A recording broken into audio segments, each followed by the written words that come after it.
Secret Worship by Algernon Blackwood. Harris, the silk merchant, was in South Germany on his way home from a business trip when the idea came to him suddenly that he would take the mountain railway from Strassburg and run down to revisit his old school after an interval of something more than 30 years. And it was to this chance impulse of the junior partner in Harris Brothers of St. Paul's Churchyard that John Silence owed one of the most curious cases of his whole experience, for at that very moment he happened to be tramping these same mountains with a holiday knapsack, and from different points of the compass the two men were actually converging towards the same inn. Now, deep down in the heart that for 30 years had been concerned chiefly with the profitable buying and selling of silk, this school had left the imprint of its peculiar influence, and, though perhaps unknown to Harris, had strongly colored the whole of his subsequent existence. It belonged to the deeply religious life of a small Protestant community, which is unnecessary to specify, and his father had sent him there at the age of 15, partly because he would learn the German requisite for the conduct of the silk business, and partly because the discipline was strict, and discipline was what his soul and body needed just then more than anything else. The life, indeed, had proved exceedingly severe, and young Harris benefited accordingly. For though corporal punishment was unknown, there was a system of mental and spiritual correction which somehow made the soul stand proudly erect to receive it, while it struck at the very root of the fault and taught the boy that his character was being cleaned and strengthened, and that he was not merely being tortured in a kind of personal revenge. That was over 30 years ago, when he was a dreamy and impressionable youth of 15. And now, as the train climbed slowly up the winding mountain gorges, his mind traveled back somewhat lovingly over the intervening period, and forgotten details rose vividly again before him out of the shadows. The life there had been very wonderful, it seemed to him, in that remote mountain village, protected from the tumults of the world by the love and worship of the devout brotherhood that ministered to the needs of some 100 boys from every country in Europe. Sharply, the scenes came back to him. He smelt again the long stone corridors, the hot pine-wood rooms, where the sultry hours of summer study were passed with bees droning through open windows in the sunshine, and German characters struggling in the mind with dreams of English lawns. And then the sudden awful cry of the master in German, "Harris, stand up! You sleep!" And he recalled the dreadful standing motionless for an hour, book in hand, while the knees felt like wax and the head grew heavier than a cannonball. The very smell of the cooking came back to him, the daily sauerkraut, the watery chocolate on Sundays, the flavor of the stringy meat served twice a week at Mittagessen, and he smiled to think again of the half-rations that was the punishment for speaking English. The very odor of the milk bowls, the hot, sweet aroma that rose from the soaking peasant bread at the 6 o'clock breakfast, came back to him pungently, and he saw the huge Speisesaal and the 100 boys in their school uniform, all eating sleepily in silence, gulping down the coarse bread and scalding milk in terror of the bell that would presently cut them short. And at the far end where the master sat, he saw the narrow slit windows with the vistas of enticing field and forest beyond. And this, in turn, made him think of the great barn-like room on the top floor where all slept together in wooden cots, and he heard in memory the clamor of the cruel bell that woke them on winter mornings at 5 o'clock, and summoned them to the stone-flagged Waschkammer, where boys and masters alike, after scanty and icy washing, dressed in complete silence. From this, his mind passed swiftly, with vivid picture thoughts, to other things, and with a passing shiver he remembered how the loneliness of never being alone had eaten into him, and how everything, work, meals, sleep, walks, leisure, was done with his division of 20 other boys and under the eyes of at least 2 masters. The only solitude possible was by asking for half an hour's practice in the cell-like music rooms, and Harris smiled to himself as he recalled the zeal of his violin studies. Then, as the train puffed laboriously through the great pine forests that cover those mountains with a giant carpet of velvet, he found the pleasanter layers of memory giving up their dead, and he recalled with admiration the kindness of the masters, whom all addressed as brother, and marveled afresh at their devotion in burying themselves for years in such a place, only to leave it, in most cases, for the still rougher life of missionaries in the wild places of the world. He thought once more of the still, religious atmosphere that hung over the little forest community like a veil, barring the distressful world, of the picturesque ceremonies at Easter, Christmas, and New Year, of the numerous feast days and charming little festivals. The Becher Fest in particular came back to him, the feast of gifts at Christmas, when the entire community paired off and gave presents, many of which had taken weeks to make, or the savings of many days to purchase. And then he saw the midnight ceremony in the church at New Year, and the shining face of the prediger in the pulpit, the village preacher who, on the last night of the old year, saw in the empty gallery beyond the organ loft the faces of all who were to die in the ensuing 12 months, and who, at last, recognized himself among them, and, in the very middle of his sermon, passed into a state of rapt ecstasy and burst into a torrent of praise. Thickly the memories crowded upon him. The picture of the small village dreaming its unselfish life on the mountain tops, clean, wholesome, simple, searching vigorously for its God, and training hundreds of boys in the grand way, rose up in his mind with all the power of an obsession. He felt once more the old mystical enthusiasm, deeper than the sea and more wonderful than the stars.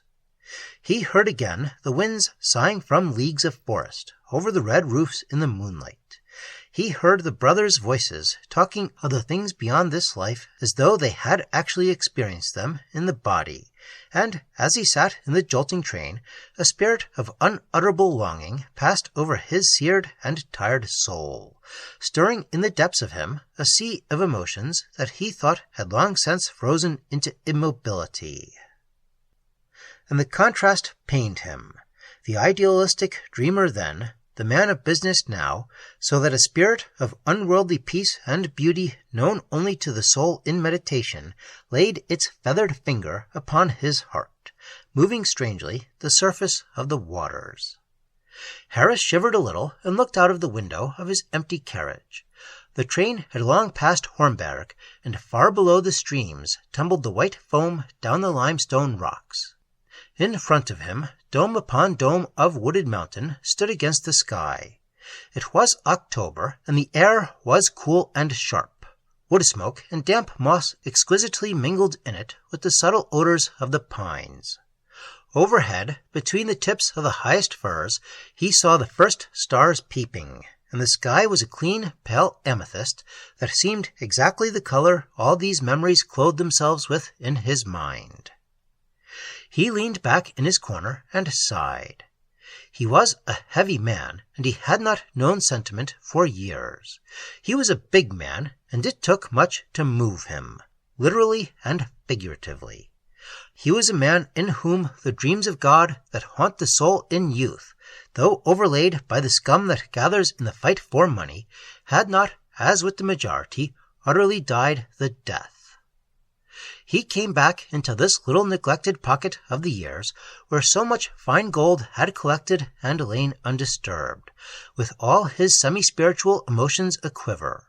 And as he watched the mountain tops come nearer and smelt the forgotten odors of his boyhood, something melted on the surface of his soul and left him sensitive to a degree he had not known since. 30 years before, he had lived here with his dreams, his conflicts, and his youthful suffering. A thrill ran through him as the train stopped with a jolt at a tiny station, and he saw the name in large black lettering on the gray stone building, and below it the number of meters it stood above the level of the sea. "The highest point of the line," he exclaimed. "How well I remember it! Summerrow, Summer Meadow. The very next station is mine." and as the train ran downhill with brakes on and steam shut off, he put his head out of the window and one by one saw the old familiar landmarks in the dusk. They stared at him like dead faces in a dream. Queer, sharp feelings, half poignant, half sweet, stirred in his heart. "There's the hot white road we walked along so often, with the two brooder always at our heels," he thought. "And there, by Jove, is the turn through the forests to Die Galgen, the stone gallows where they hanged the witches in olden days." He smiled a little as the train slid past. "And there's the copse where the lilies of the valley powdered the ground in spring, and I swear," he put his head out with a sudden impulse, "if that's not the very clearing where Calam, the French boy, chased the swallowtail with me, and Bruder Poggle gave us half rations for leaving the road without permission, and for shouting in our mother tongues."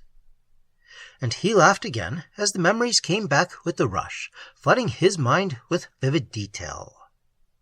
The train stopped, and he stood on the grey gravel platform like a man in a dream. It seemed half a century since he last waited there with corded wooden boxes and got into the train for Strassburg and home after the 2 years' exile. Time dropped from him like an old garment, and he felt a boy again. Only things looked so much smaller than his memory of them. Shrunk and dwindled they looked, and the distances seemed on a curiously smaller scale. He made his way across the road to the little Gasthaus, and as he went, faces and figures of former schoolfellows, German, Swiss, Italian, French, Russian, slipped out of the shadowy woods and silently accompanied him. They flitted by his side, raising their eyes questioningly, sadly, to his. But their names he had forgotten.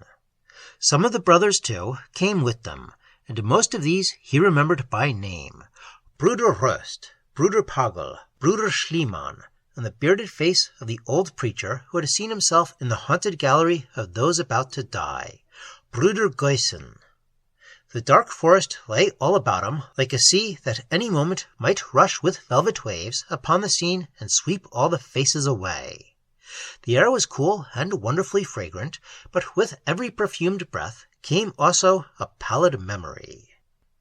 Yet, in spite of the underlying sadness inseparable from such an experience, it was all very interesting and held a pleasure peculiarly its own. So that Harris engaged the room and ordered supper, feeling well pleased with himself, and intending to walk to the old school that very evening. It stood in the center of the community's village, some 4 miles distant through the forest, and he now recollected for the first time that this little Protestant settlement dwelt isolated in a section of the country that was otherwise Catholic. Crucifixes and shrines surrounded the clearing like the sentries of a beleaguering army. Once beyond the square of the village, with its few acres of field and orchard, the forest crowded up in solid phalanxes, and beyond the rim of trees began the country that was ruled by the priests of another faith. He vaguely remembered, too, that the Catholics had showed sometimes a certain hostility towards the little Protestant oasis that flourished so quietly and benignly in their midst. He had quite forgotten this. How trumpery it all seemed now with his wide experience of life and his knowledge of other countries and the great outside world. It was like stepping back, not 30 years, but 300. There were only 2 others beside himself at supper. One of them, a bearded, middle-aged man in tweeds, sat by himself at the far end, and Harris kept out of his way because he was English. He feared he might be in business, possibly even in the silk business, and that he would perhaps talk on the subject. The other traveler, however, was a Catholic priest. He was a little man who ate his salad with a knife, yet so gently that it was almost inoffensive, and it was the sight of the cloth that recalled the memory of the old antagonism. Harris mentioned, by way of conversation, the object of his sentimental journey, and the priest looked up sharply at him with raised eyebrows and an expression of surprise and suspicion that somehow piqued him. He ascribed it to his difference of belief.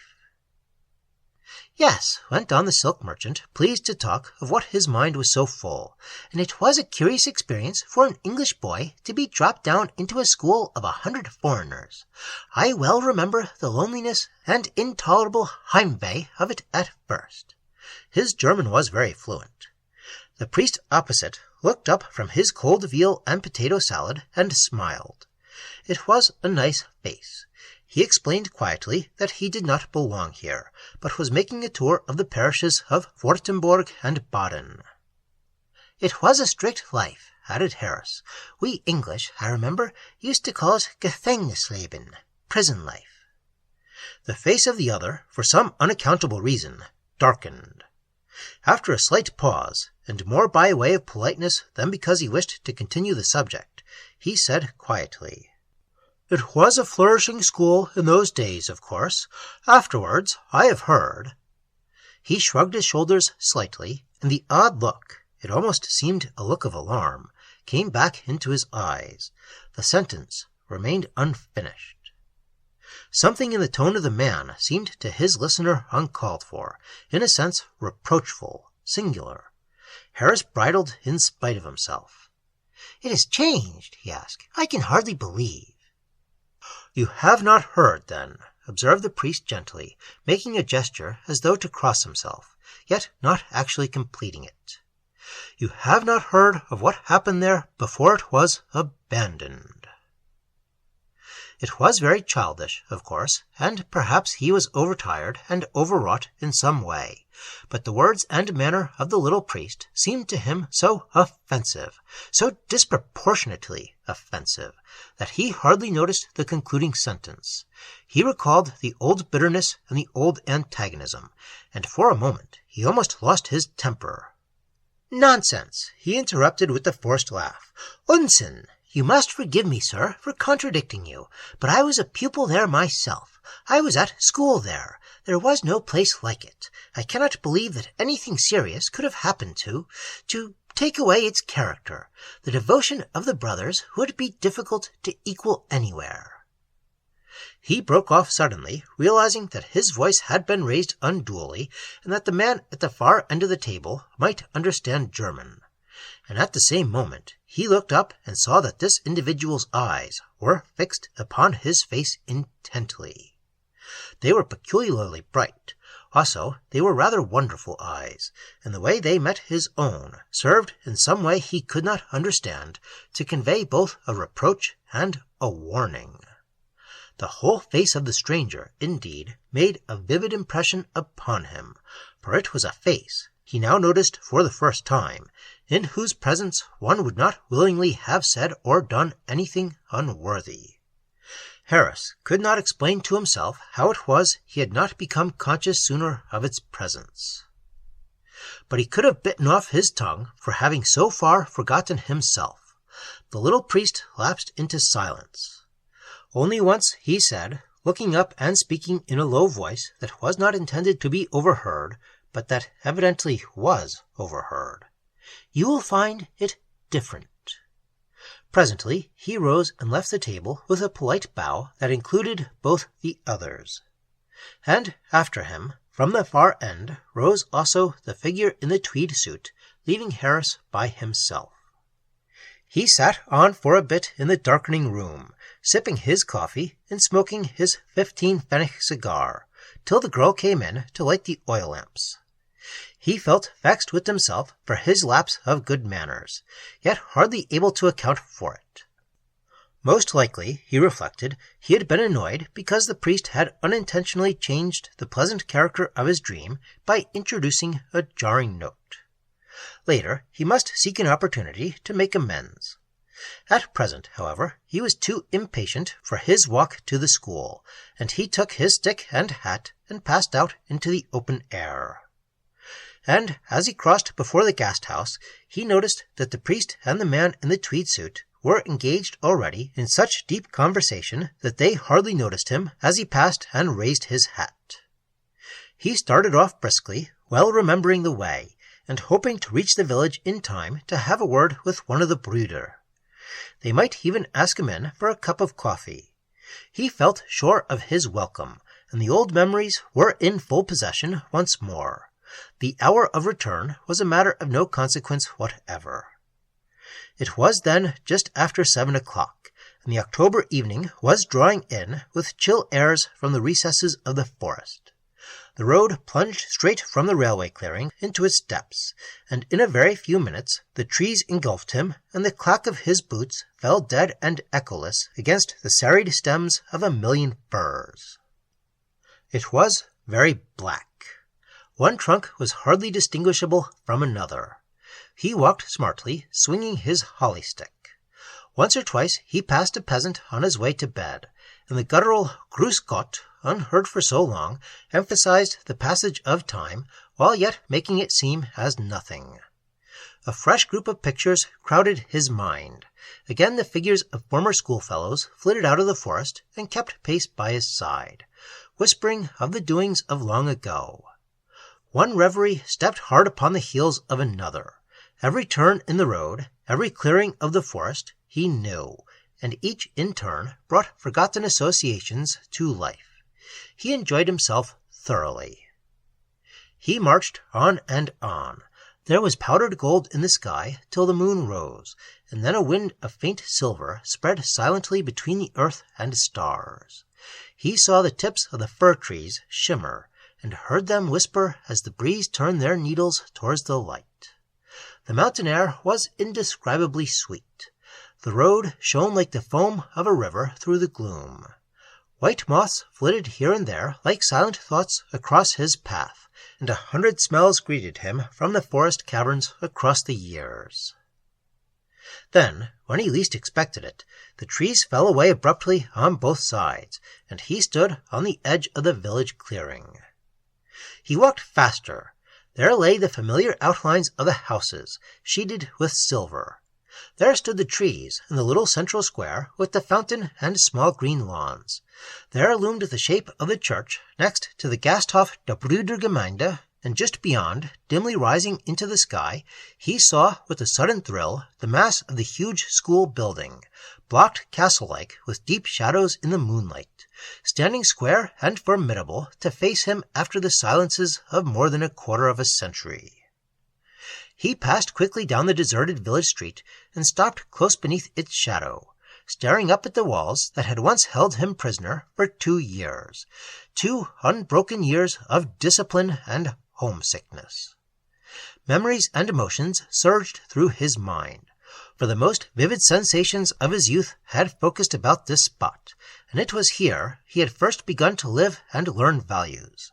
Not a single footstep broke this silence, though lights glimmered here and there through cottage windows, but when he looked up at the high walls of the school, draped now in shadow, he easily imagined that well-known faces crowded to the windows to greet him, closed windows that really reflected only moonlight and the gleam of stars. This, then, was the old school building, standing foursquare to the world, with its shuttered windows, its lofty tiled roof, and the spiked lightning conductors pointing like black and taloned fingers from the corners. For a long time he stood and stared. Then, presently, he came to himself again, and realized to his joy that a light still shone in the windows of the Bruderstube. He turned from the road and passed through the iron railings, then climbed the 12 stone steps and stood facing the black wooden door with the heavy bars of iron, a door he had once loathed and dreaded with the hatred and passion of an imprisoned soul, but now looked upon tenderly with a sort of boyish delight. Almost timorously he pulled the rope and listened with a tremor of excitement to the clanging of the bell deep within the building. And the long-forgotten sound brought the past before him with such a vivid sense of reality that he positively shivered. It was like the magic bell in the fairy tale that rolls back the curtain of time and summons the figures from the shadows of the dead. He had never felt so sentimental in his life. It was like being young again, and at the same time he began to bulk rather large in his own eyes with a certain spurious importance. He was a big man from the world of strife and action. In this little place of peaceful dreams would he, perhaps, not cut something of a figure? "I'll try once more," he thought after a long pause, seizing the iron bell rope, and was just about to pull it when a step sounded on the stone passage within, and the huge door slowly swung open. A tall man with a rather severe cast of countenance stood facing him in silence. "I must apologize. It is somewhat late," he began a trifle pompously, "but the fact is I am an old pupil. I have only just arrived, and I really could not restrain myself." His German seemed not quite so fluent as usual. "My interest is so great. I was here in '70. The other opened the door wider, and at once bowed him in with a smile of genuine welcome. "I am Bruder Kalkmann," he said quietly in a deep voice. "I myself was a master here about that time. It is a great pleasure always to welcome a former pupil." He looked at him very keenly for a few seconds, and then added, "I think, too, it is splendid of you to come. Very splendid." "It is a very great pleasure," Harris replied, delighted with his reception. The dimly lighted corridor, with its flooring of grey stone, and the familiar sound of a German voice echoing through it, with the peculiar intonation the brothers always used in speaking, all combined to lift him bodily, as it were, into the dream atmosphere of long-forgotten days. He stepped gladly into the building, and the door shut with the familiar thunder that completed the reconstruction of the past. He almost felt the old sense of imprisonment, of aching nostalgia, of having lost his liberty.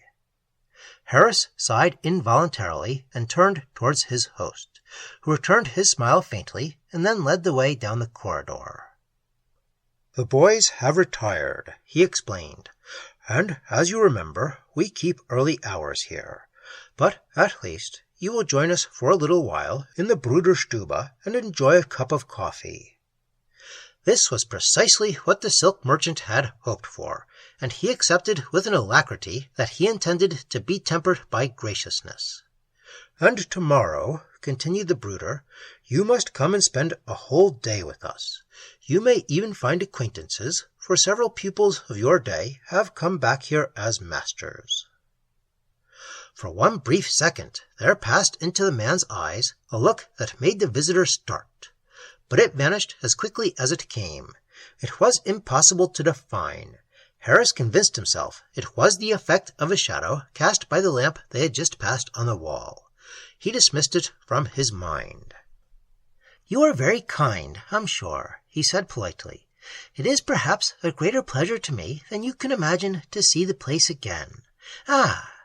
He stopped short opposite a door with the upper half of glass and peered in. "Surely there is one of the music rooms where I used to practice the violin. How it comes back to me after all these years." Bruder Kalkmann stopped indulgently, smiling to allow his guest a moment's inspection. "You still have the boys' orchestra. I remember I used to play Zweite Geige in it. Bruder Schliemann conducted at the piano. Dear me, I can see him now with his long black hair, and...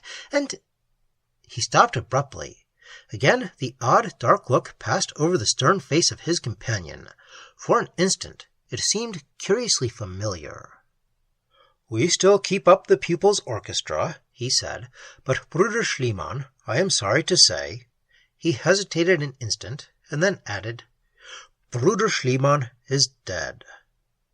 "Indeed, indeed," said Harris quickly. "I am sorry to hear it."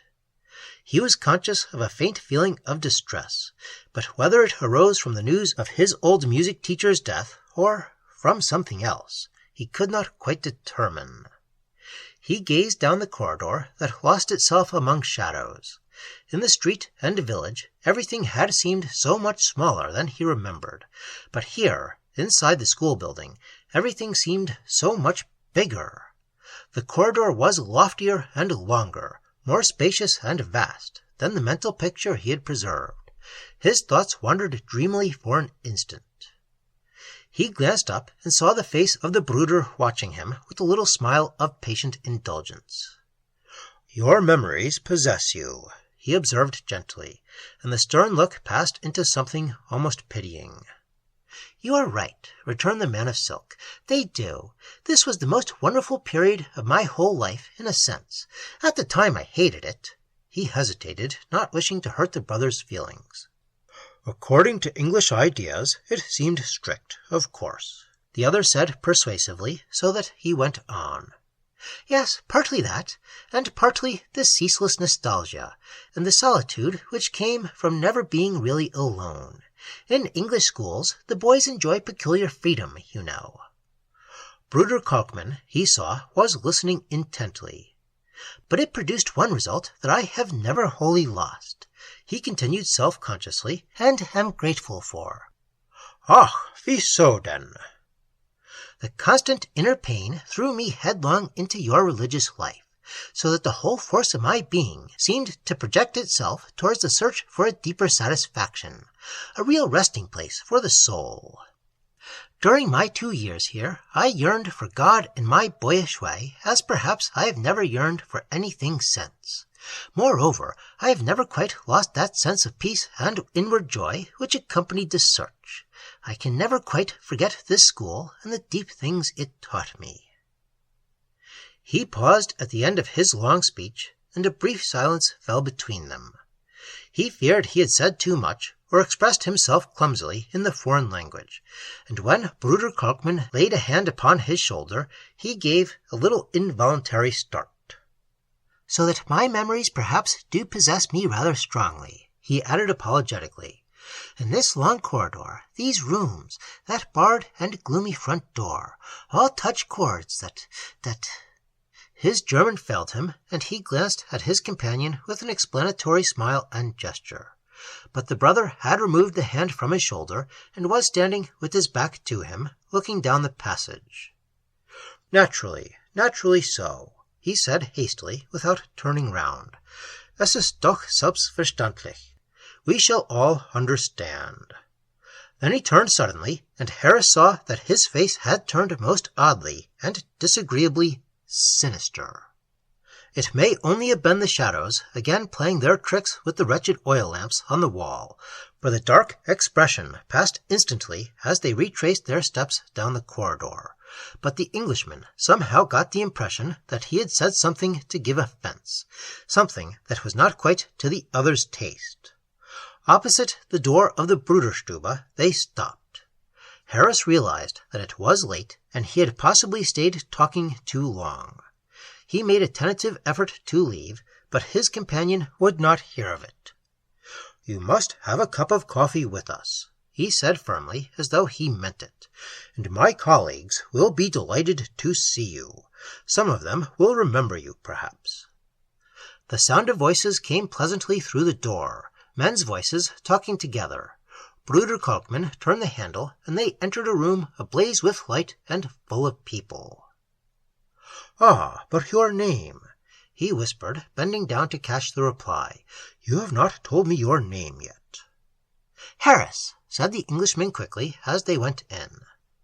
He felt nervous as he crossed the threshold, but ascribed the momentary trepidation to the fact that he was breaking the strictest rule of the whole establishment, which forbade a boy under severest penalties to come near this holy of holies where the masters took their brief leisure.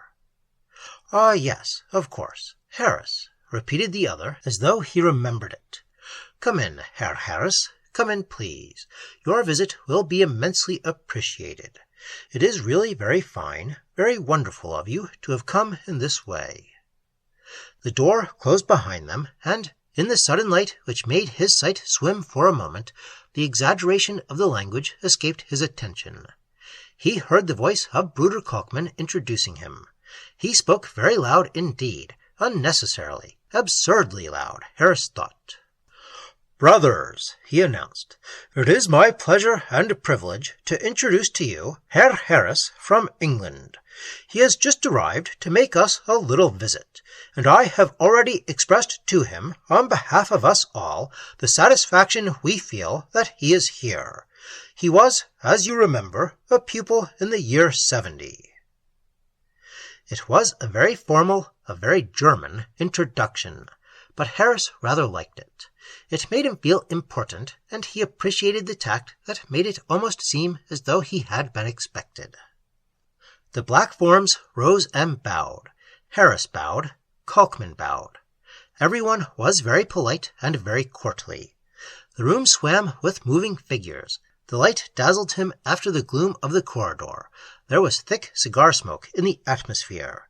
He took the chair that was offered to him between two of the brothers, and sat down, feeling vaguely that his perceptions were not quite as keen and accurate as usual. He felt a trifle dazed, perhaps, and the spell of the past came strongly over him, confusing the immediate present and making everything dwindle oddly to the dimensions of long ago. He seemed to pass under the mastery of a great mood that was a composite reproduction of all the moods of his forgotten boyhood. Then he pulled himself together with a sharp effort and entered into the conversation that had begun again to buzz round him. Moreover, he entered into it with keen pleasure, for the brothers, there were perhaps a dozen of them in the little room, treated him with a charm of manner that speedily made him feel one of themselves. This, again, was a very subtle delight to him. He felt that he had stepped out of the greedy, vulgar, self-seeking world, the world of silk and markets and profit-making, stepped into the cleaner atmosphere where spiritual ideals were paramount and life was simple and devoted. It all charmed him inexpressibly, so that he realized, yes, in a sense, the degradation of his 20 years' absorption in business. This keen atmosphere under the stars, where men thought only of their souls and of the souls of others, was too rarefied for the world he was now associated with. He found himself making comparisons to his own disadvantage, comparisons with the mystical little dreamer that had stepped 30 years before from the stern peace of this devout community and the man of the world that he had since become, and the contrast made him shiver with a keen regret and something like self-contempt. He glanced round at the other faces floating towards him through tobacco smoke. This acrid cigar smoke he remembered so well.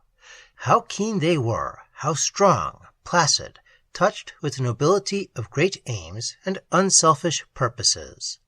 At one or two he looked particularly. He hardly knew why. They rather fascinated him.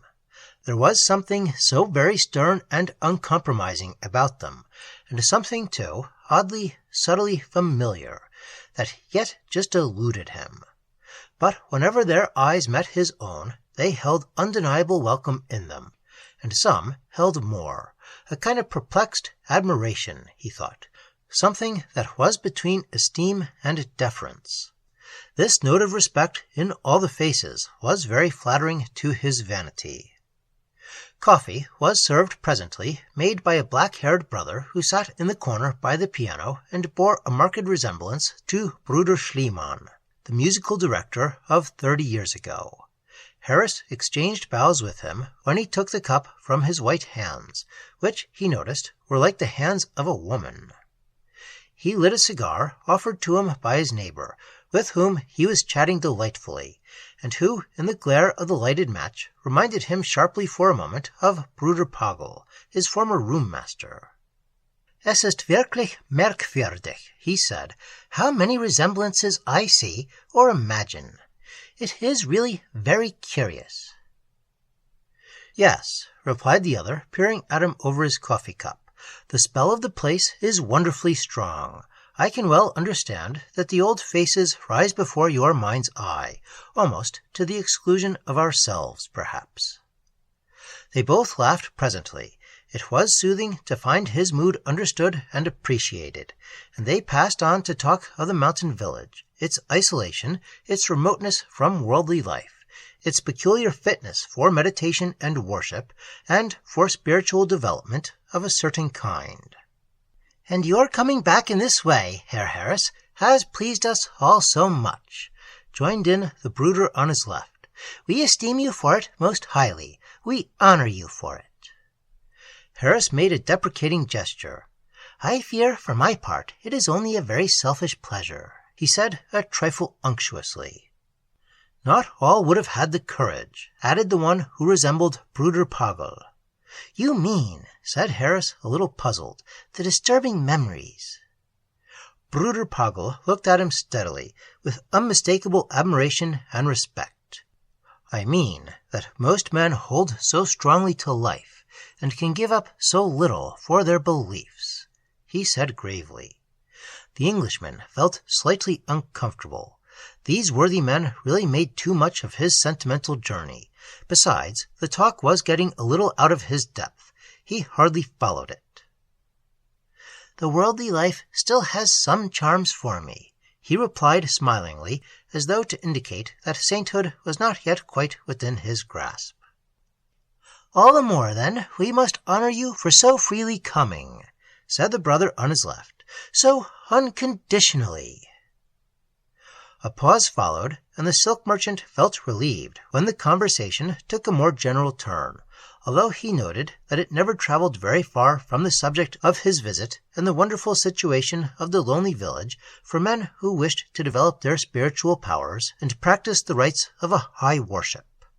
Others joined in, complimenting him on his knowledge of the language, making him feel utterly at his ease, yet at the same time a little uncomfortable by the excesses of their admiration.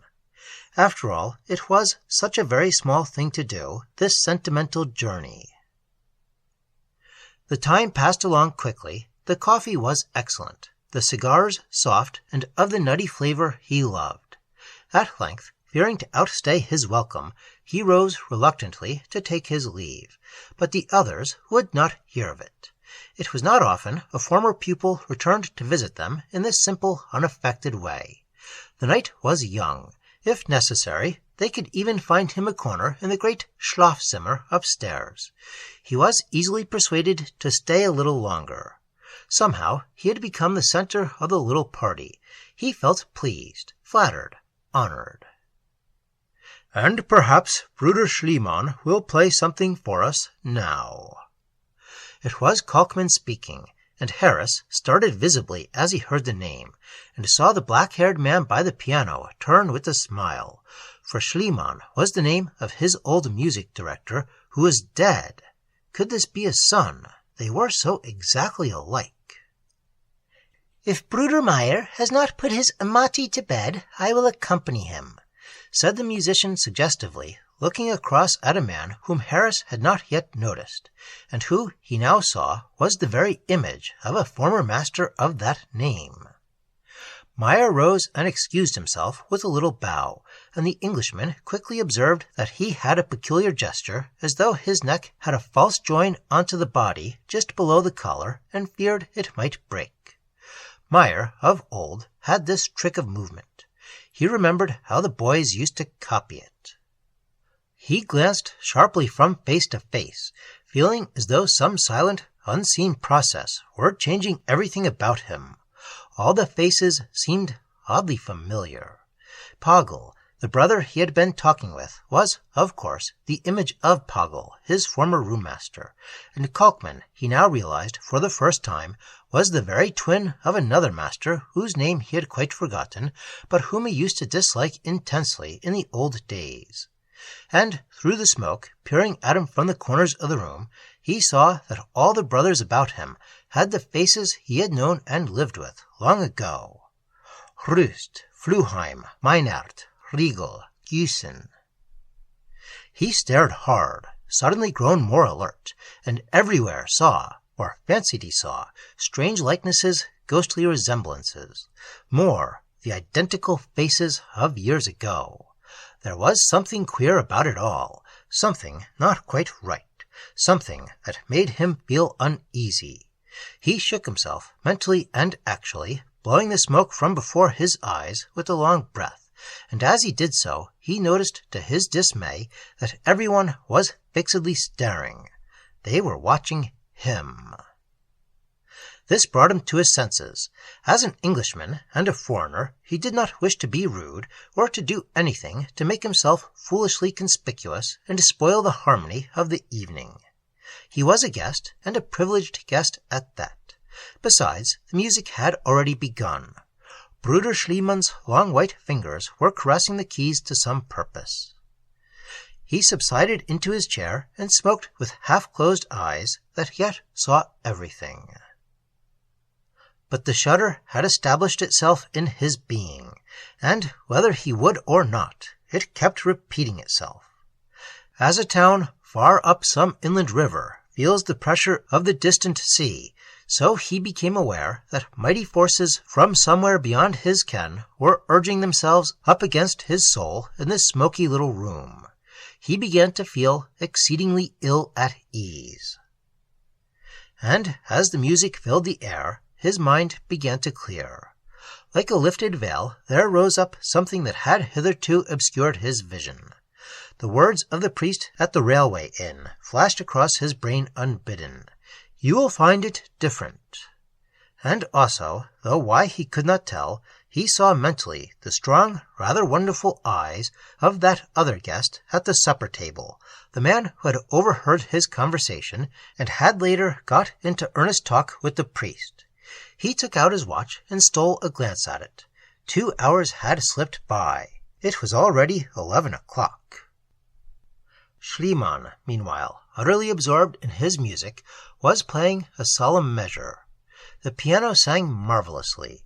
The power of a great conviction, the simplicity of great art, the vital spiritual message of a soul that had found itself. All this and more were in the chords, and yet somehow the music was what can only be described as impure, atrociously and diabolically impure. And the piece itself, although Harris did not recognize it as anything familiar, was surely the music of a mass. Huge, majestic, somber. It stalked through the smoky room with a slow power, like the passage of something that was mighty, yet profoundly intimate. And as it went, there stirred into each and every face about him the signature of the enormous forces of which it was the audible symbol. The countenances round him turned sinister, but not idly, negatively sinister. They grew dark with purpose. He suddenly recalled the face of Bruder Kalkmann in the corridor earlier in the evening. The motives of their secret souls rose to the eyes and mouths and foreheads, and hung there for all to see like the black banners of an assembly of ill-starred and fallen creatures. Demons was the horrible word that flashed through his brain like a sheet of fire. When this sudden discovery leaped out upon him, for a moment he lost his self-control. Without waiting to think and weigh his extraordinary impression, he did a very foolish but a very natural thing. Feeling himself irresistibly driven by the sudden stress to some kind of action, he sprang to his feet and screamed. To his own utter amazement, he stood up and shrieked aloud. But no one stirred. No one, apparently, took the slightest notice of his absurdly wild behavior. It was almost as if no one but himself had heard the scream at all, as though the music had drowned it and swallowed it up, as though, after all, perhaps he had not really screamed as loudly as he had imagined, or had not screamed at all. Then, as he glanced at the motionless, dark faces before him, something of utter cold passed into his being, touching his very soul. All emotion cooled suddenly, leaving him like a receding tide. He sat down again, ashamed, mortified, angry with himself for behaving like a fool and a boy. And the music, meanwhile, continued to issue from the white and snake-like fingers of Bruder Schliemann, as poisoned wine might issue from the weirdly fashioned necks of antique vials. And with the rest of them, Harris drank it in. Forcing himself to believe that he had been the victim of some kind of illusory perception, he vigorously restrained his feelings. Then the music presently ceased, and everyone applauded and began to talk at once, laughing, changing seats, complimenting the player, and behaving naturally and easily as though nothing out of the way had happened. The faces appeared normal once more. The brothers crowded round their visitor, and he joined in their talk and even heard himself thanking the gifted musician. But at the same time he found himself edging towards the door, nearer and nearer, changing his chair when possible, and joining the groups that stood closest to the way of escape. "I must thank you all tausendmal for my little reception, and the great pleasure, the very great honor you have done me," he began in decided tones at length. "But I fear I have trespassed far too long already on your hospitality. Moreover, I have some distance to walk to my inn." A chorus of voices greeted his words. They would not hear of his going, at least not without first partaking of refreshment.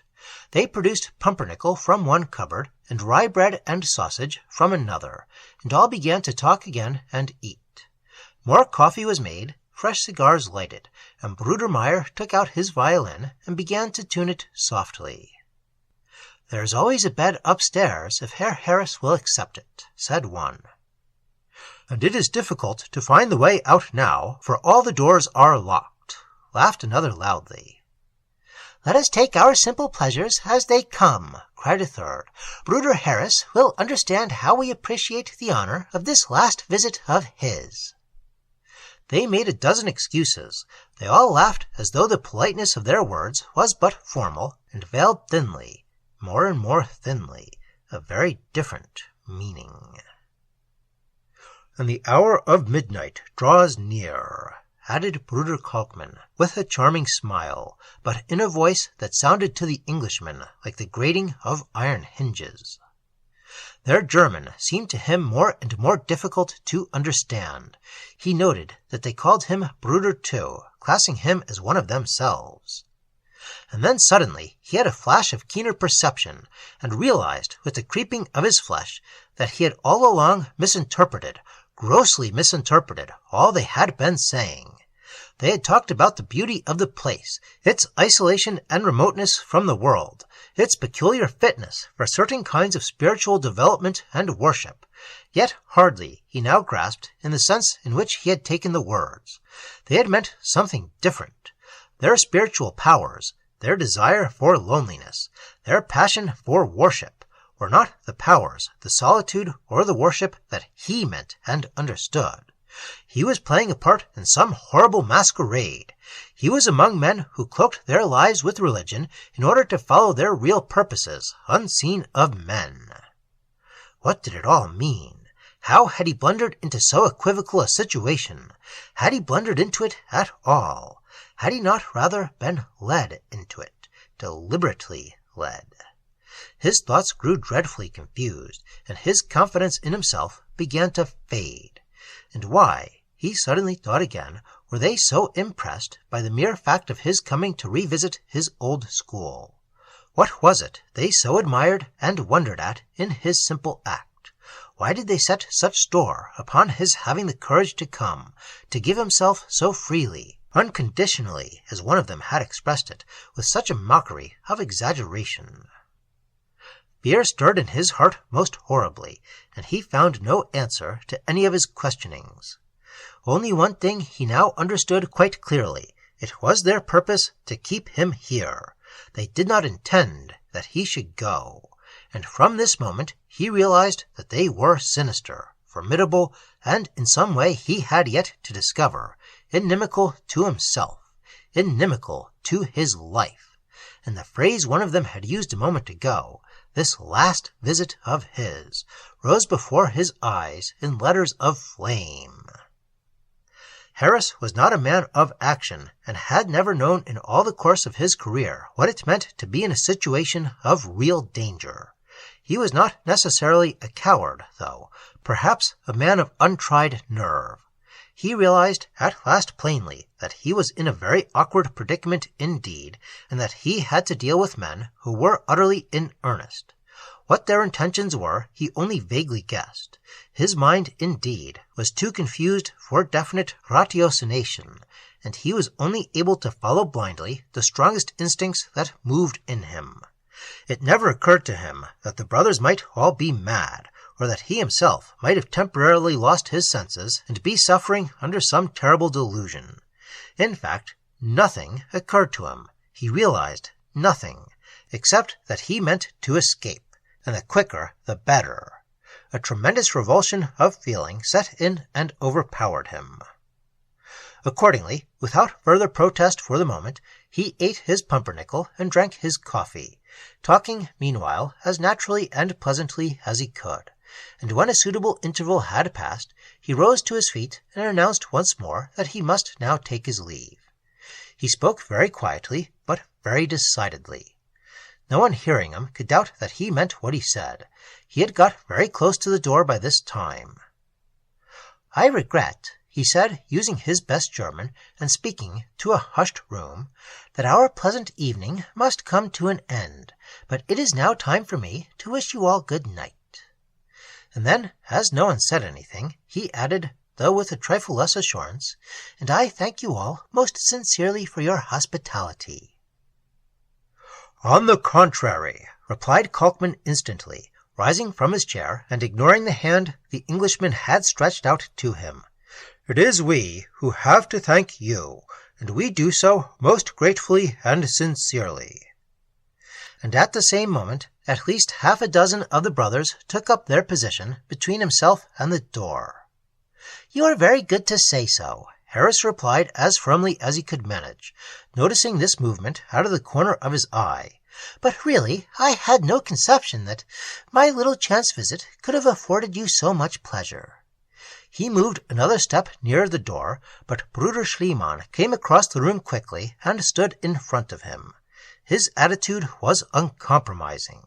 A dark and terrible expression had come into his face. "But it was not by chance that you came, Bruder Harris," he said, so that all the room could hear. "Surely we have not misunderstood your presence here." He raised his black eyebrows. "No, no," the Englishman hastened to reply. I am delighted to be here. I told you what a pleasure it gave me to find myself among you. Do not misunderstand me, I beg." His voice faltered a little, and he had difficulty in finding the words. More and more, too, he had difficulty in understanding their words. "Of course," interposed Bruder Kalkmann in his iron bass. "We have not misunderstood. You have come back in the spirit of true and unselfish devotion. You offer yourself freely, and we all appreciate it. It is your willingness and nobility that have so completely won our veneration and respect." A faint murmur of applause ran around the room. "What we all delight in, what our great master will especially delight in, is the value of your spontaneous and voluntary—" He used a word Harris did not understand. He said "Opfer." The bewildered Englishman searched his brain for the translation, and searched in vain. For the life of him he could not remember what it meant, but the word, for all his inability to translate it, touched his soul with ice. It was worse, far worse, than anything he had imagined. He felt like a lost, helpless creature, and all power to fight sank out of him from that moment. "It is magnificent to be such a willing—" added Schliemann, sidling up to him with a dreadful leer on his face. He made use of the same word, "Opfer." God, what could it all mean? Offer himself, true spirit of devotion, willing, unselfish, magnificent, Opfer, Opfer, Opfer. What in the name of heaven did it mean, that strange, mysterious word that struck such terror into his heart? He made a valiant effort to keep his presence of mind and hold his nerve steady. Turning, he saw that Kalkmann's face was dead white. Kalkmann! He understood that well enough. Kalkmann meant man of chalk. He knew that. But what did Opfer mean? That was the real key to the situation. Words poured through his disordered mind in an endless stream. Unusual, rare words he had perhaps heard but once in his life. While Opfer, a word in common use, entirely escaped him. What an extraordinary mockery it all was! Then Kalkmann, pale as death, but his face hard as iron, spoke a few low words that he did not catch, and the brothers standing by the walls at once turned the lamps down, so that the room became dim. In the half-light he could only just discern their faces and movements. "It is time," he heard Kalkmann's remorseless voice continue just behind him. "The hour of midnight is at hand. Let us prepare. He comes! He comes! Bruder Asmodeus comes!" His voice rose to a chant, and the sound of that name, for some extraordinary reason, was terrible, utterly terrible, so that Harris shook from head to foot as he heard it. Its utterance filled the air like soft thunder, and a hush came over the whole room. Forces rose all about him, transforming the normal into the horrible, and the spirit of craven fear ran through all his being, bringing him to the verge of collapse. Asmodeus! Asmodeus! The name was appalling, for he understood at last to whom it referred, and the meaning that lay between its great syllables. At the same instant, too, he suddenly understood the meaning of that unremembered word. The import of the word Opfer flashed upon his soul like a message of death. He thought of making a wild effort to reach the door, but the weakness of his trembling knees and the row of black figures that stood between dissuaded him at once. He would have screamed for help, but remembering the emptiness of the vast building and the loneliness of the situation, he understood that no help could come that way, and he kept his lips closed. He stood still and did nothing, but he knew now what was coming. Two of the brothers approached and took him gently by the arm. "Bruder Asmodeus accepts you," they whispered. "Are you ready?" Then he found his tongue and tried to speak. "But what have I to do with this brother Asmo—" he stammered, a desperate rush of words crowding vainly behind the halting tongue. The name refused to pass his lips. He could not pronounce it as they did. He could not pronounce it at all. His sense of helplessness then entered the acute stage, for this inability to speak the name produced a fresh sense of quite horrible confusion in his mind, and he became extraordinarily agitated. "I came here for a friendly visit," he tried to say with a great effort, but to his intense dismay he heard his voice saying something quite different, and actually making use of that very word they had all used. "I came here as a willing Opfer," he heard his own voice say, "and I am quite ready." He was lost beyond all recall now. Not alone his mind, but the very muscles of his body had passed out of control. He felt that he was hovering on the confines of a phantom or demon world, a world in which the name they had spoken constituted the master name, the word of ultimate power. What followed he heard and saw as in a nightmare. "In the half-light that veils all truth, let us prepare to worship and adore," chanted Schliemann, who had preceded him to the end of the room. "In the mists that protect our faces before the black throne, let us make ready the willing victim," echoed Kalkmann in his great bass. They raised their faces, listening expectantly, as a roaring sound, like the passing of mighty projectiles, filled the air, far, far away, very wonderful, very forbidding. The walls of the room trembled. "He comes! He comes! He comes!" chanted the brothers in chorus. The sound of roaring died away, and an atmosphere of still and utter cold established itself over all. Then Kalkmann, dark and unutterably stern, turned in the dim light and faced the rest. "Asmodeus, our Hauptbruder, is about us," he cried in a voice that, even while it shook, was yet a voice of iron. "Asmodeus is about us! Make ready!" There followed a pause, in which no one stirred or spoke. A tall brother approached the Englishman, but Kalkmann held up his hand. "Let the eyes remain uncovered," he said, "in honor of so freely giving himself." And to his horror, Harris then realized for the first time that his hands were already fastened to his sides. The brother retreated again silently, and in the pause that followed, all the figures about him dropped to their knees, leaving him standing alone, and as they dropped, in voices hushed with mingled reverence and awe, they cried softly, odiously, appallingly, the name of the being whom they momentarily expected to appear. Then, at the end of the room, where the windows seemed to have disappeared, so that he saw the stars, there rose into view, far up against the night sky, grand and terrible, the outline of a man.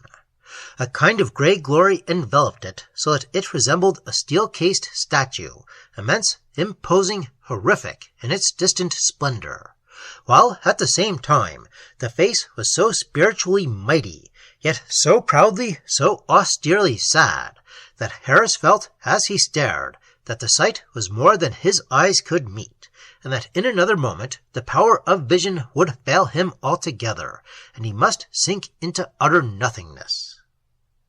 So remote and inaccessible hung this figure that it was impossible to gauge anything as to its size, yet at the same time so strangely close that when the grey radiance from its mightily broken visage, august and mournful, beat down upon his soul, pulsing like some dark star with the powers of spiritual evil, he felt almost as though he were looking into a face no farther removed from him in space than the face of any one of the brothers who stood by his side. And then the room filled and trembled with sounds that Harris understood full well were the failing voices of others who had preceded him in a long series down the years. There came first a plain, sharp cry as of a man in the last anguish, choking for his breath, and yet with the very final expiration of it, breathing the name of the worship, of the dark being who rejoiced to hear it. The cries of the strangled, the short-running gasp of the suffocated, and the smothered gurgling of the tightened throat. All these and more echoed back and forth between the walls, the very walls in which he now stood, a prisoner, a sacrificial victim. The cries, too, not alone of the broken bodies, but, far worse, of beaten, broken souls. And as the ghastly chorus rose and fell, there came also the faces of the lost and unhappy creatures to whom they belonged, and against that curtain of pale grey light he saw float past him in the air an array of white and piteous human countenances that seemed to beckon and gibber at him as though he were already one of themselves. Slowly, too, as the voices rose, and the pallid crew sailed past, that giant form of grey descended from the sky and approached the room that contained the worshippers and their prisoner. Hands rose and sank about him in the darkness, and he felt that he was being draped in other garments than his own. A circlet of ice seemed to run about his head, while round the waist, enclosing the fastened arms, he felt a girdle tightly drawn. At last, about his very throat, there ran a soft and silken touch, which, better than if there had been full light and a mirror held to his face, he understood to be the cord of sacrifice and of death.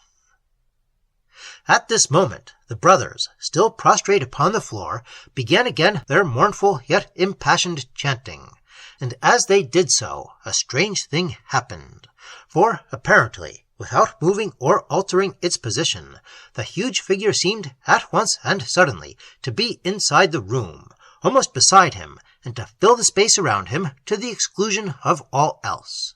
He was now beyond all ordinary sensations of fear. Only a drab feeling as of death, the death of the soul, stirred in his heart. His thoughts no longer even beat vainly for escape. The end was near, and he knew it. The dreadfully chanting voices rose about him in a wave. We worship, we adore, we offer. The sounds filled his ears and hammered, almost meaningless, upon his brain.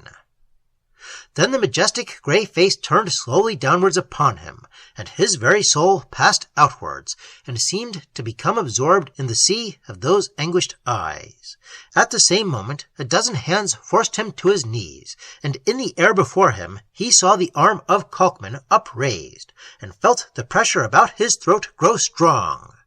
It was in this awful moment, when he had given up all hope, and the help of gods or men seemed beyond question, that a strange thing happened. For before his fading and terrified vision, there slid, as in a dream of light, yet without apparent rhyme or reason, wholly unbidden and unexplained, the face of that other man at the supper-table of the railway inn, and the sight, even mentally, of that strong, wholesome, vigorous English face inspired him suddenly with a new courage. It was but a flash of fading vision before he sank into a dark and terrible death, yet, in some inexplicable way, The sight of that face stirred in him unconquerable hope and the certainty of deliverance. It was the face of power, a face, he now realized, of simple goodness, such as might have been seen by men of old on the shores of Galilee.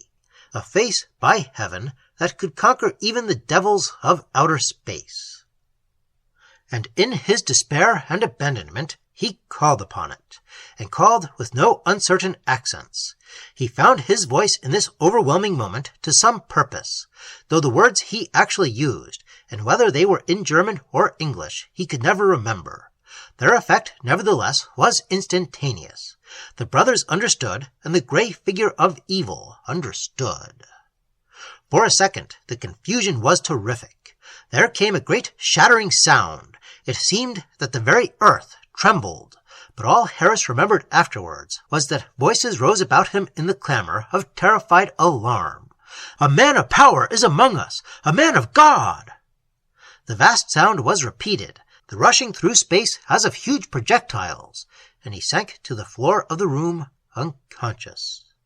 The entire scene had vanished like smoke over the roof of a cottage when the wind blows. And by his side sat down a slight, un-German figure, the figure of the stranger at the inn, the man who had the rather wonderful eyes. When Harris came to himself, he felt cold. He was lying under the open sky, and the cool air of field and forest was blowing upon his face. He sat up and looked about him. The memory of the late scene was still horribly in his mind, but no vestige of it remained. No walls or ceiling enclosed him. He was no longer in a room at all. There were no lamps turned low, no cigar smoke, no black forms of sinister worshippers, no tremendous grey figure hovering beyond the windows. Open space was about him, and he was lying on a pile of bricks and mortar, his clothes soaked with dew, and the kind stars shining brightly overhead. He was lying, bruised and shaken, among the heaped-up debris of a ruined building. He stood up and stared about him. There, in the shadowy distance, lay the surrounding forest, and here, close at hand, stood the outline of the village buildings.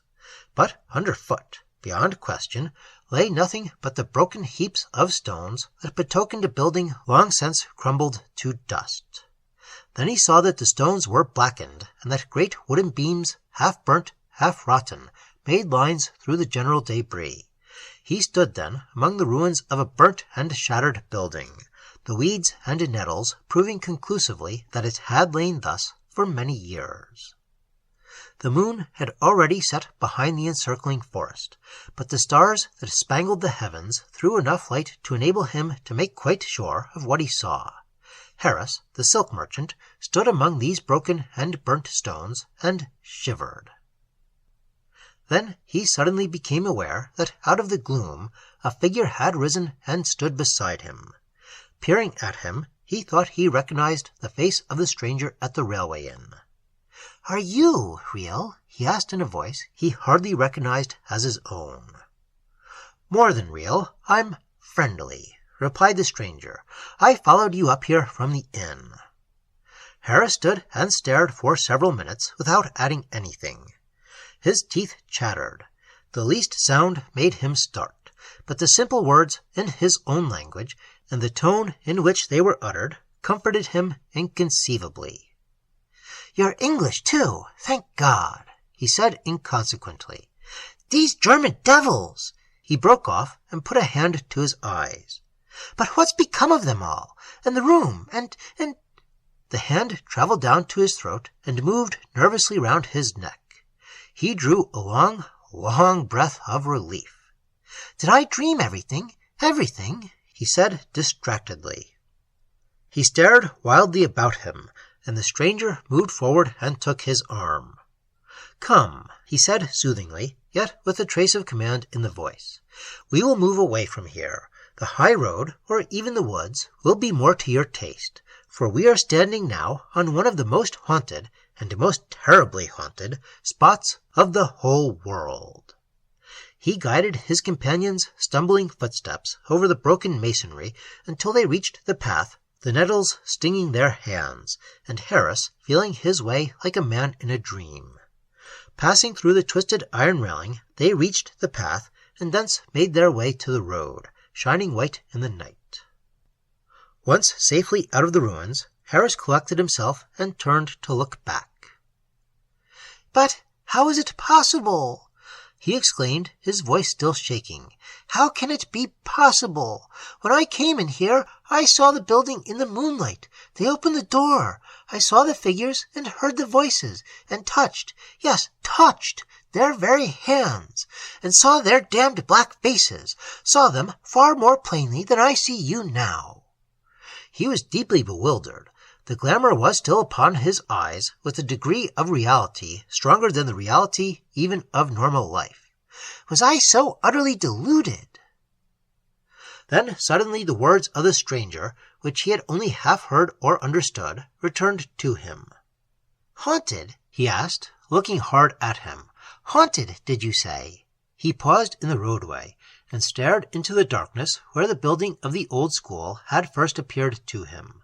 But the stranger hurried him forward. "We shall talk more safely farther on," he said. "I followed you from the inn the moment I realized where you had gone. When I found you, it was 11 o'clock. 11 o'clock, said Harris, remembering with a shudder. "I saw you drop. I watched over you till you recovered consciousness of your own accord, and now I am here to guide you safely back to the inn. I have broken the spell, the glamour." "I owe you a great deal, sir," interrupted Harris again, beginning to understand something of the stranger's kindness. "But I don't understand it all. I feel dazed and shaken." His teeth still chattered, and spells of violent shivering passed over him from head to foot.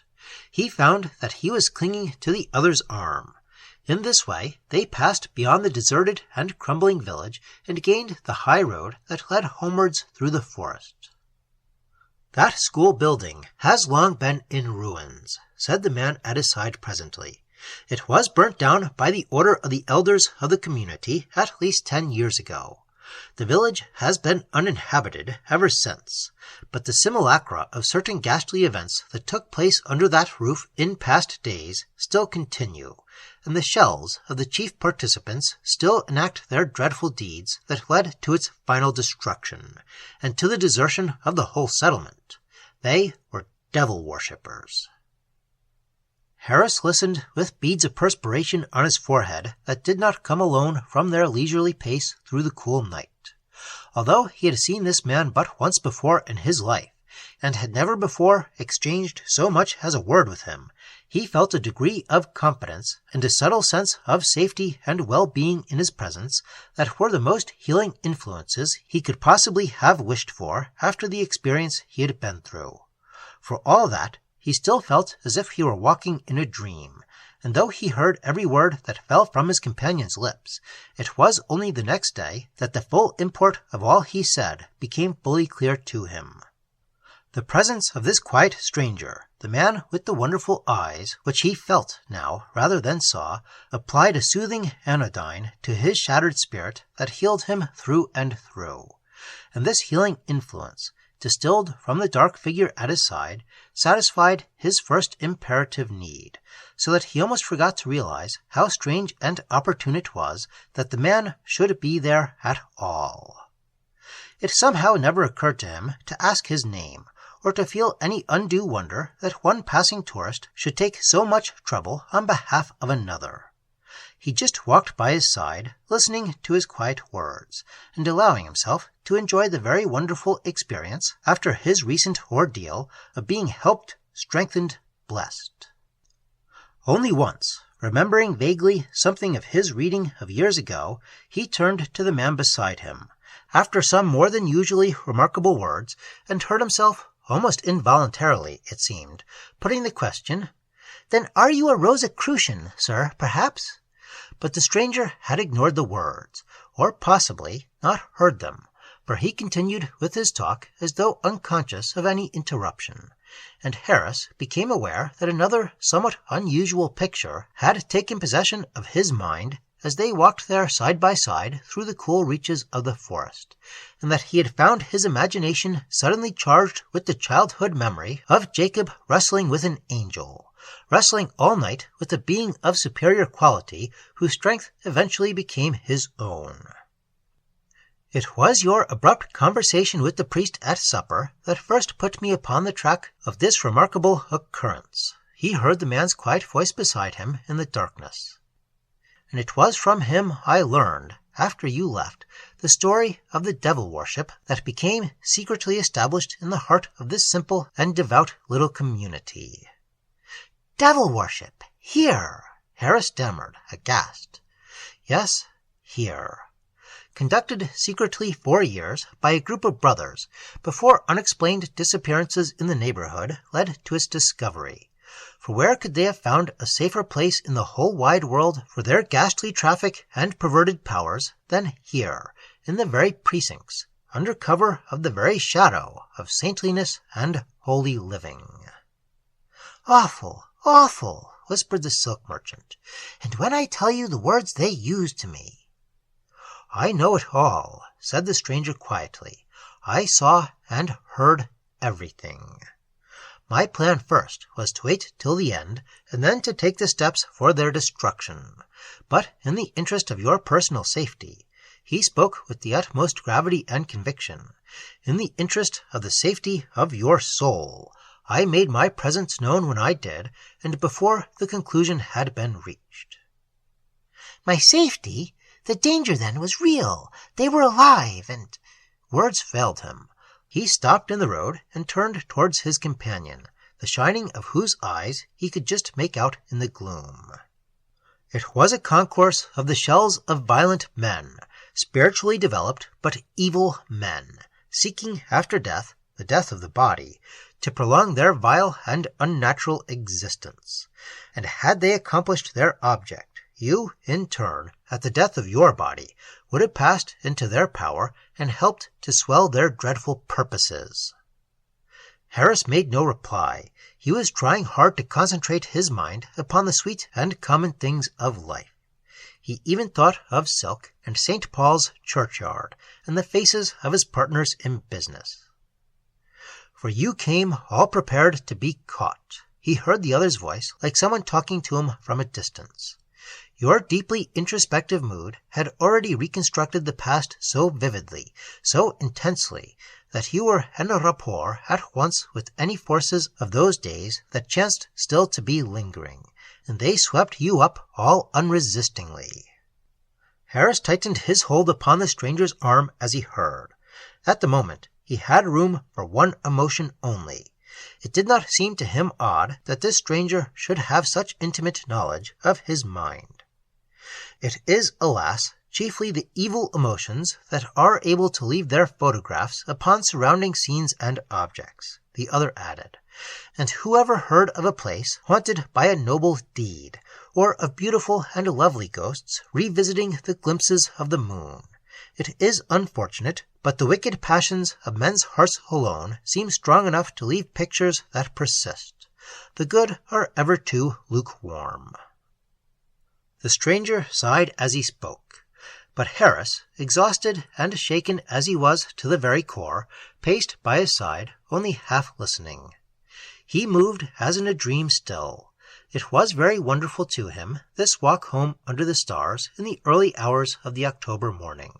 The peaceful forest all about them, mist rising here and there over the small clearings, and the sound of water from 100 little invisible streams filling in the pauses of the talk. In after life, he always looked back to it as something magical and impossible, something that had seemed too beautiful, too curiously beautiful, to have been quite true. And though at the time he heard and understood but a quarter of what the stranger said, it came back to him afterwards, staying with him till the end of his days, and always with the curious, haunting sense of unreality, as though he had enjoyed a wonderful dream of which he could recall only faint and exquisite portions.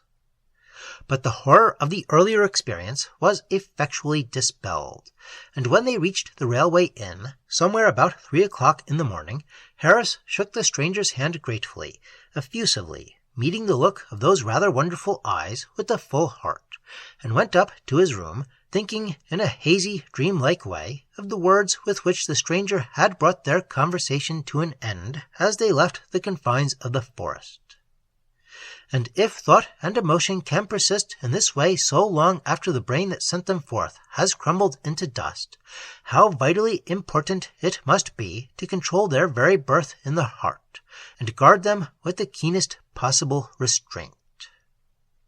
But Harris, the silk merchant, slept better than might have been expected, and with a soundness that carried him halfway through the day. And when he came downstairs and learned that the stranger had already taken his departure, he realized with keen regret that he had never once thought of asking his name. "Yes, he signed the visitor's book," said the girl in reply to his question. And he turned over the blotted pages and found there the last entry, in a very delicate and individual handwriting, "John Silence, London."